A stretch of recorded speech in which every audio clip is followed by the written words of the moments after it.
I am doctor Sonal Kolte, clinical dietitian, weight loss expert and homeopath. आज हम सीखेंगे carbohydrate, सबसे ज़रूरी चीज़ है। चैनल को सब्सक्राइब करना, लाइक और कमेंट डालना बिल्कुल बिल्कुल मत भूलिए। Good morning. आज हम सीखेंगे कार्बोहाइड्रेट, कार्ब या कार्बोदक जिसे बोला जाता है, जो एनर्जी गिविंग फूड है। जब हम डाइट पे रहते हैं या हम किसी को बोलते हैं हम डाइट कर रहे हैं, तो उस टर्म का मतलब हमें पता होना चाहिए।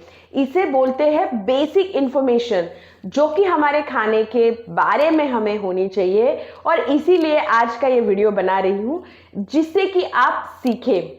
नेचर ने हमें कोई भी चीज अलग अलग नहीं दी है। जैसे कार्बोहाइड्रेट, प्रोटीन, फैट के बारे में बात करते हैं कि मैं लो कार्बोहाइड्रेट हाई प्रोटीन डाइट पे हूँ, या मैं कीटो डाइट पे हूँ, या बहुत तरह के डाइट होते हैं।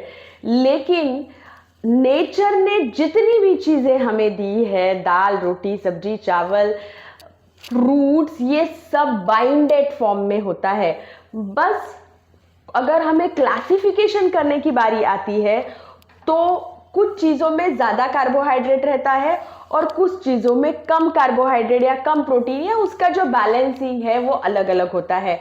और हमारे जो पहले के लोग थे, या जब फूड कल्चर आया होगा, तो ये चीज़ों पे बहुत सारी स्टडीज हुई होगी कि किस तरह का कॉम्बिनेशन में फूड होना चाहिए, जिससे कि पूरा खाना आपके प्लेट में आए, जिसे हम परिपूर्ण या बैलेंस थाली बोलते हैं।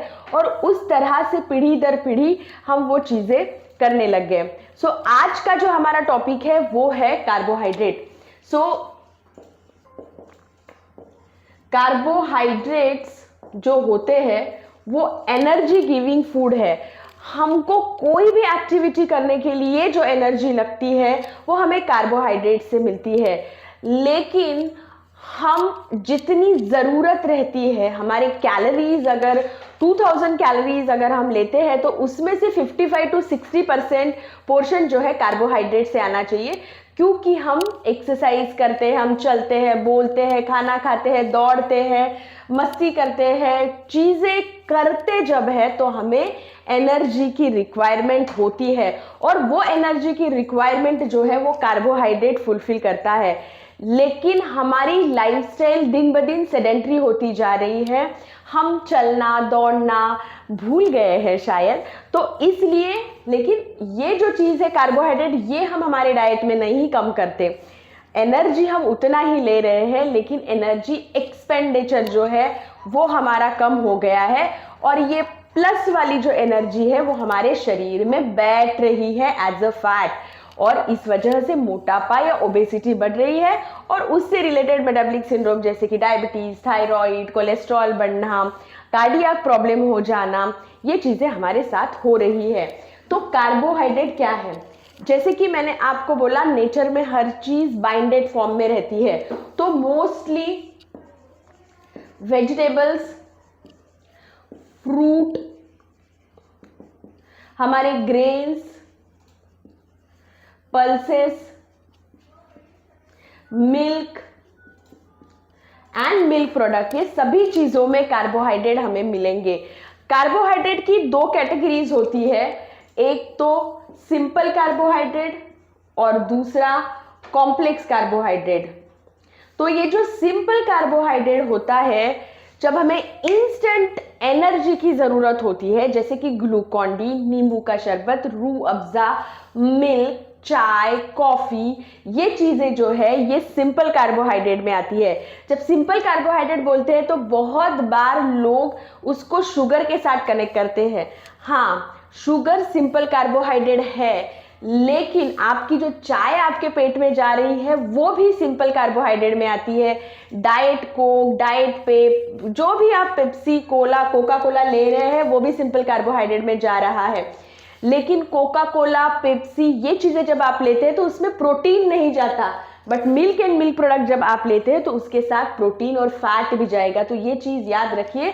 तो आपको जब कार्ब्स की ज़रूरत इंस्टेंटली आ रही है, तो थिंक ऑफ बटर मिल्क, लस्सी या फ्रूट जूसेस, जब हमको इंस्टेंट एनर्जी चाहिए, don't think of soft drinks. Soft drink में आपको सिर्फ और सिर्फ शक्कर मिलेगी, न्यूट्रिएंट नहीं मिलेंगे और प्रोटीन नहीं मिलेगा। सो जिसमें फाइबर्स नहीं होते उसे हम बोलते हैं सिंपल कार्बोहाइड्रेट। फाइबर्स हमें बहुत जरूरी होता है, जो कि हमारे वेजिटेबल्स में रहता है, हमारे फ्रूट, ग्रेन, पल्सेस में हमें मिलता है। तो ये फाइबर क्या करते हैं, ये हमारे पेट में जाके बैठ जाते हैं। कॉन्स्टिपेशन की शिकायत अगर आपको है तो fibres will help you out in that. Weight loss अगर आपको करना है तब भी फाइबर आपके काम में आते हैं। तो जिसमें फाइबर होता है वो है कॉम्प्लेक्स कार्बोहाइड्रेट। वैसे तो कार्बोहाइड्रेट की बहुत सारी कैटेगरीज है, सिंपल यानी mono carbohydrate, di carbohydrate, oligosaccharides, poly oligosaccharide, monosaccharide, disaccharide, oligosaccharide, poly. So these are the उनकी चेन के हिसाब से वो बनता है, उतना डीप में हम नहीं जाएंगे।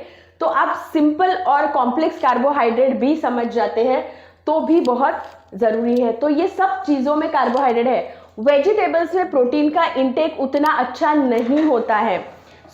हम वेजिटेबल यूज करते हैं क्योंकि हमें फाइबर्स चाहिए, विटामिन चाहिए, मिनरल्स चाहिए। इसमें से आपको अच्छा सोर्स मिलेगा क्योंकि हम उसे कच्चा खाते हैं। क्यों वेजिटेबल खाना है, इसका आंसर ये है। और फ्रूट्स में फ्रुक्टोज रहता है जो कि कन्वर्ट होता है ग्लूकोज में। तो इसीलिए अगर फ्रूट की एक सर्विंग आप रख रहे हैं वो that is the best thing. तो हमेशा ये चीजों को याद रखना है। ग्रेन्स यानी गेहूं, चावल, मिलेट्स आपके जो है रागी, जवार, बाजरा, ये सब चीजें ग्रेन्स में आते हैं, उसमें ही कार्बोहाइड्रेट ज्यादा होता है। पल्सेस में दालों में भी कार्बोहाइड्रेट रहता है, लेकिन प्रोटीन की मात्रा अनाज से दालों में ज्यादा होती है। इसीलिए वेजिटेरियन सोर्सेस ऑफ प्रोटीन अगर हम देखते हैं तो वो है हमारी दालें। दालों में प्रोटीन रहेगा, कार्बोहाइड्रेट रहेगा, फाइबर्स रहेंगे। So you must think of pulses. Milk and milk product is good source of carbohydrate, but वो सिंपल कार्बोहाइड्रेट में जाएगा। तो जब भी कभी आपको कार्बोहाइड्रेट में कोई कुछ पूछे तो प्लीज ये सिंपल तरीके से बताई हुई चीजों को ध्यान में रखिए। ये ध्यान में रखना इसलिए जरूरी है क्योंकि आपके प्लेट का बहुत बड़ा पोर्शन जो है वो कार्बोहाइड्रेट से बनता है।